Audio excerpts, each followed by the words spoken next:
বাড়ির পাশে আমিনিয়া আরসালান করিমস ছেড়ে চলে এলাম অনেকটা দূরে দাদা বৌদির বিরিয়ানির টানে। কিন্তু আসার পরে জানতে পেরেছি যে এখানে বিরিয়ানি খাওয়ার জন্য লাইন পড়ে। লাইনটা দেখতে পাচ্ছেন, অনেকটা পিছনে ছিলাম। টুকটুক করে করে এগোচ্ছি আমরাও। যাই হোক, আজকে বলি কি হয়েছে। আজকে বাড়িতে এসে বাঁকুড়া থেকে সামদা হচ্ছে অর্ণবের পিসাতো দাদা। তো দাদা এলেন নিজের একটা কাজে, এসেই বললেন যে একটা আবদার আছে, আমি খাওয়াবো কিন্তু তোদের সাথে যেতে হবে। ব্যারাকপুর যাব, এক্স্যাক্ট সেই পুরানো দাদা বৌদির হোটেলে যেখানে ফার্স্ট স্টার্ট হয়েছিল দাদা বৌদি। যেমন কথা তেমনই কাজ। তাড়াতাড়ি একটু চাটা খেয়ে রেস্ট নিয়ে নিল দাদা, তারপর আমরা বেরিয়ে পড়লাম। সাথে বিহুকে দেখতে পাচ্ছেন না, বিহু আবার আমার কালিগের বাড়িতে আজকে গিয়ে থাকবে বলে সকালবেলা চলে গেছে। জানতাম না দাদা আসবে, দাদাও একটা সারপ্রাইজ ভিজিট দিল। আর এই চলে এলো আমাদের গরম গরম বিরিয়ানি। আগে মাংসের পিসটা দেখে নিচ্ছি, মাটন বিরিয়ানি নিয়েছিলাম, দেখছি কেমন মাংসের পিসটা হয়, যদি পছন্দ না হয় পাল্টে নেব। কিন্তু ঠিকই ছিল, আমি সলিড পছন্দ করি, সলিডই পেয়েছি। আর এইখানে বলছি খাবার সাথে একটা ভালো জিনিস কি ছিল, খাবার তো অবশ্যই ভালো ছিল, তার সাথে স্যালাড। যত ভালো ভালো জায়গাতে বিরিয়ানি এখন খাই না কেন, স্যালাডটা কিনতে কিন্তু একটু মনে হয় ইস স্যালাডটা যদি ফ্রি হতো।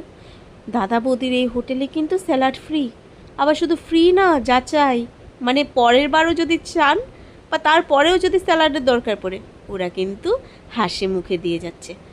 অর্ণব আর দাদা নিয়েছিল এই ফিশ কিছু একটা কাটলেট। আমি বাবা বিরিয়ানি খাওয়ার সময় আগে কিছুই খেতে পারবো না, তো বিরিয়ানিও খেতে পারবো না, তাই আমি নিইনি। অর্ণব একটু ভেঙে দিল, সেটা কি টেস্ট করলাম। আর এই দেখুন মাছটা ভরা ভেটকিটা দেখা যাচ্ছে। দাদার এক্সপ্রেশন দেখেই বুঝতে পারছেন যে খাবারটা দারুণ। আর এইদিকে ভিড় দেখুন, খচাখচ মানুষ ভর্তি, মানে একজন উঠবে আর একজন এসে বসবে সেই অবস্থা। কিন্তু খাবারের কোয়ালিটি এখানে খুবই ভালো, খুবই। কলা পাতার উপর এক থালা বিরিয়ানি, তার সাথে স্যালাড, তার উপর পুদিনার চাটনি। আর আমি একটু আমার জন্য নিয়েছিলাম রায়তা। আমি আবার বিরিয়ানিটা না খুব ড্রাই ড্রাই মনে হয়, আমি যে কোনো বিরিয়ানি রায়তা ছাড়া খেতে পারি না। এদের সবচেয়ে সুস্বাদু জিনিস কি জানেন, মাটনটা এতটা সফট হয় যে কি বলি। মাটনটার আলুটা খুবই ফ্লেভারফুল এখানে। আর এই যে রায়তা, আর দামটাও না বাড়ায়নি। আমি মোটামুটি অনেক দিন আগে খেয়েছিলাম, যা দাম ছিল সেটাই, 350 টাকা প্লাস ট্যাক্স। মাটন নিন বা চিকেন সেম প্রাইস। আর এই কবিরাজিটা খুব সম্ভবত ছিল 170 টাকার মতো উইদাউট ট্যাক্স। আমরা দুটো ফিশ কবিরাজি ফ্রাই, একটা রায়তা আর 3টে মাটন বিরিয়ানি আর একটা ড্রিঙ্কস নিয়েছিলাম, সফট ড্রিঙ্কস। সব কিছু মিলিয়ে আমাদের বিল হয়েছিল ওই 1700 টাকার কাছাকাছি। ব্যারাকপুরে আসলে আমার না জিজের কথা খুব মনে পড়ে। আমার দিদি আর জামাইবাবু বহু বছর ব্যারাকপুরে থেকেছে, আর তখন খুবই ছোট ছিলাম, এক চালায় দোকানটা ছিল। তখন সেই আলুগুলোর সাইজ মনে আছে, আরও বড় বড়। এখন আলুর সাইজটা ওখানে অনেকটাই ছোট, বাট মাটনে ওরা কোয়ালিটির একদম এদিক ওদিক করেনি। মাটনটা খুবই ভালো ছিল। এই দেখুন সামদার খুশি মাটনের পিসটা পেয়ে।